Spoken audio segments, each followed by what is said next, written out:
Yo les punchers, j'espère que vous allez bien. Alors je vous accueille dans cette nouvelle vidéo pour parler de d'une déclaration de Dana White qui tombe sur le combat de Jon Jones avec Alex Pereira. Et on va aussi enchaîner sur Jon Jones contre Thomas Pinal et parler un petit peu plus du cas de Jon Jones. Allons-y. En fait, c'est tout simple. C'est deux déclarations. L'une vient de Jon Jones, l'autre de Dana White, le président de l'UFC. Alors, Dana White dit il n'y a aucun moyen au monde pour que je fasse et que j'organise le combat entre Alex Pereira et... voilà, c'est ça, Alex Pereira, je crois. Il s'appelle comme ça, le gars. Sauf si je me trompe. Attends. Ouais, Alex Pereira. Parce qu'en fait, il y a trop de Pereira à l'UFC. Du coup, sur un malentendu, tu dis le mauvais nom et ça va suivre dans toute la vidéo. Donc voilà, c'est Alex Pereira. Il dit il n'y a aucun moyen au monde pour que j'organise ce combat contre Jon Jones. Et en fait, il se justifie et c'est très justifiable parce qu'en fait, c'est tout simple. Le combat, s'il va au sol, il va immédiatement se terminer par la victoire de Jon Jones. Et Alex n'a aucune défense ou réponse à cela. C'est-à-dire, il n'a ni réponse à la lutte pour la stopper. Le premier takedown, peu importe sa qualité, qu'il soit téléphoné, pas téléphoné, bien fait, mal fait, peu importe comment il l'ait fait, ça reste un takedown de Jon Jones. Donc, ça va réussir à 100% face à Alex Pereira, vu le niveau. Je vous rappelle, Alex Pereira, c'est quelqu'un qui se fait malmener en lutte par Israël Adesanya. Hein. C'est-à-dire, il se fait malmener par le dernier de la classe en termes de lutte et GJB. Donc, Jon Jones, je vous laisse imaginer. Donc, premier takedown, ça va réussir, à coup sûr, ça va passer. Peu importe comment il est fait, ça va réussir. Et dès que ça va au sol, ça va faire une Cyril Gane. C'est-à-dire, la soumission va être automatique et immédiate, sans la moindre possibilité de riposte de quoi que ce soit de Pereira. Jon Jones pourra faire ce qu'il veut. S'il veut lui mettre du ground and pound jusqu'à ce qu'il lui enlève plusieurs années de vie, il peut le faire. S'il veut le soumettre dans la seconde, il le fait. Donc là, ça devient carrément un combat genre encore moins intéressant que contre Miocic. Contre Miocic, c'était pas super intéressant parce qu'on se disait tous, il va prendre un gars qui a un grand palmarès, c'est vrai, mais qui est rincé, il est trop vieux. Ça peut pas marcher. Miocic n'a pas tellement de chance. Et ça s'est vu durant le combat. Hein. Je vous laisse même aller voir ma vidéo. Pronostic et même mon analyse, c'était trop clair. C'était quasiment comme du Jake Paul contre Tyson, quoi. Et là, ça va être encore pire, hein, malgré l'âge au prime de Alex Pereira, mais son déficit dans un domaine, alors que le gars d'en face, il excelle particulièrement dedans. Et en plus, Jon Jones n'est pas nul en striking, il est même très bon. Donc, il va pas tomber avec la première attaque de Alex Pereira. Surtout qu'on le connaît, Jon Jones, c'est le gars qui prend pas de risque. Comme c'était avec Cyril Gane. Ok, Cyril Gane est bon. Donc je vais même pas essayer d'amuser la galerie. Je vais rien tenter. Tout de suite, début du combat, direct, ça va au sol. Et on n'en parle plus.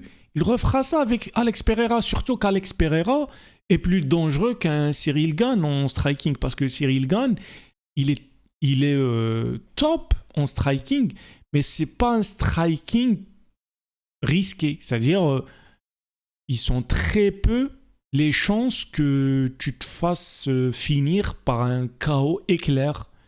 Si tu vas surtout te faire démonter en striking, généralement, c'est comme ça avec Cyril Gane, sauf à des exceptions.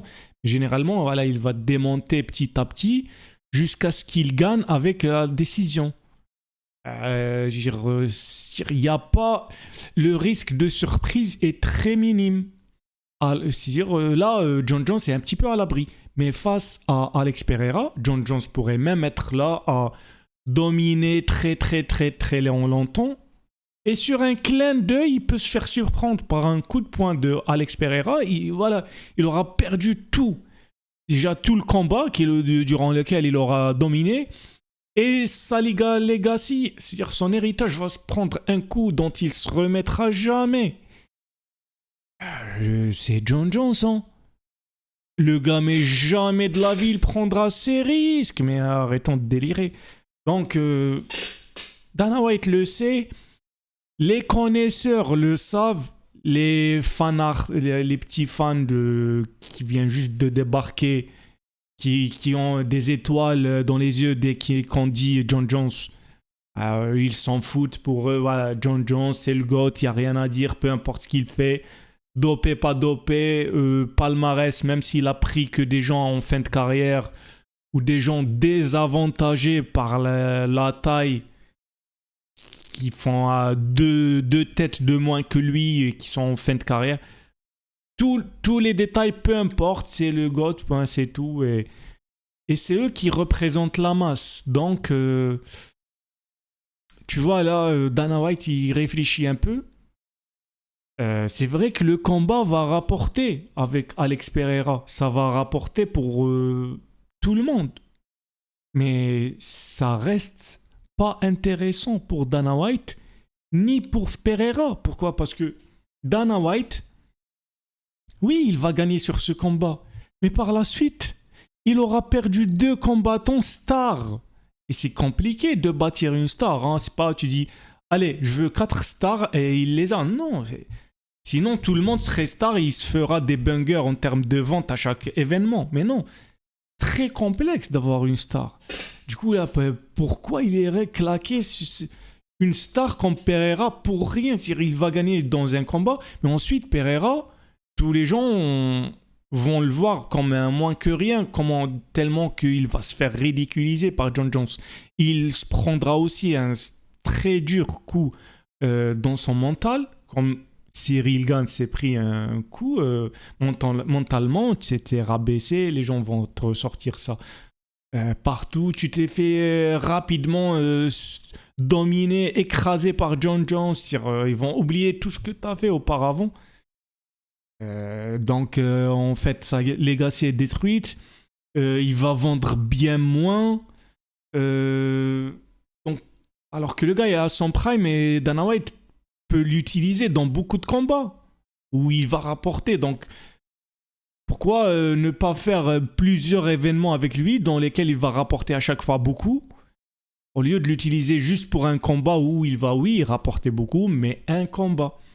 Donc le seul qui sera gagnant de A à Z, c'est John Jones, puisqu'il va le battre direct, il prend sa retraite. Il sera toujours là à dire oui, regardez à quel point je suis grand, j'ai battu Alex Pereira. Bien sûr, Escape, le match-up hyper favorable.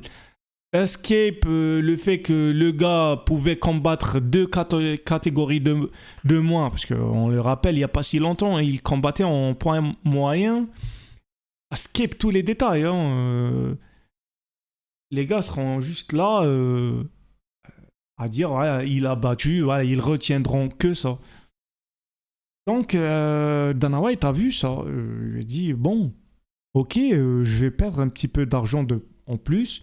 Parce que John Jones aussi a fait une déclaration. Il a dit c'est pas impossible que je combatte Spinal. Je peux le combattre, mais je veux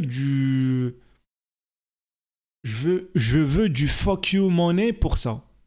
Ça veut dire je veux un chèque tellement grand que je vais m'en foutre du résultat. C'est-à-dire le chèque sera tellement grand que même si je perds, je serai tellement à l'abri que je m'en tape que je perds. Tellement que j'aurai gagné de l'argent. Dire il va demander énormément d'argent. Donc là, l'UFC va se retrouver désavantagé. Mais Dana White, il me semble qu'il est enclin, après les négociations où il faut dire les termes, hein, il faut dire ce qu'il en est. Hein, il a perdu face à Ngannou il a perdu un petit peu Doumbé, hein, parce que ouais, il a dû être un petit peu exigeant par rapport à Doumbé. Maintenant, le PFL, à cause de Doumbé, le PFL devient un petit concurrent à l'UFC, alors que sinon, il aurait jamais dû être. Jamais le PFL vendra 20 000 places et tout, tu vois, mais tout ça, c'était une erreur de l'UFC qui a pas donné à Cyril. Pardon, à Cédric Doumbé assez d'argent et tout. Du coup, la concurrence a donné cet argent et ça a créé une vraie concurrence à l'UFC. Le PFL se retrouve à faire des événements en France plus grands que ce que peut faire l'UFC en France avec Cédric. Donc voilà, ça me plaît pas. Du coup, l'UFC a horreur de la concurrence, hein. Du coup, là, ils se sont dit, bon, chaque fois qu'on... Alors que les gars, même s'ils donnaient aux combattants ce qu'ils demandaient, l'UFC reste quand même énormément gagnant, tu vois. Mais l'UFC veut gagner indéfiniment à toutes les échelles. Mais là, ils ont un petit peu compris le truc, la valeur des stars et tout. Du coup, j'ai l'impression du contexte général que Dana va trouver un compromis où il va donner quand même un surplus d'argent à John Jones et il fera le combat contre Aspinall. C'est ça, c'est vers ça que semblent se diriger les événements parce que Dana veut absolument ce combat. Veut pas que John Jones part sans le faire. Les fans le veulent. Et John Jones, en fait, ce qu'il pousse un peu, c'est parce qu'il sent que là, vraiment, s'il fait pas ce combat, pour une fois, sa legacy, elle risque de prendre un coup. Parce qu'il a senti ça chez les gens. Il a senti qu'il part là-dessus, ça ne pardonnera pas.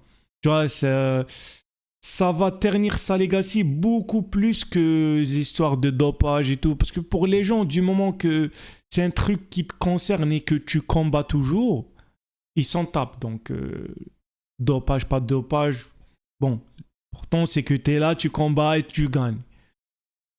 Là où les gens commencent à ne pas te pardonner, c'est quand tu ne combats pas et que tu évites à un max et d'une façon frontale des combats que eux ils veulent à tout prix, tu vois. Et là, tu vois, il a senti ça, il a senti que les gens, il va combattre Pereira. Mais même, je pense que si on lui donne vraiment le choix, il prendra Pereira. Mais c'est juste que là, Dana, il est en mode non, je vais pas perdre une star pour rien, quoi. Tu vois, il va le perdre pour rien du tout, hein.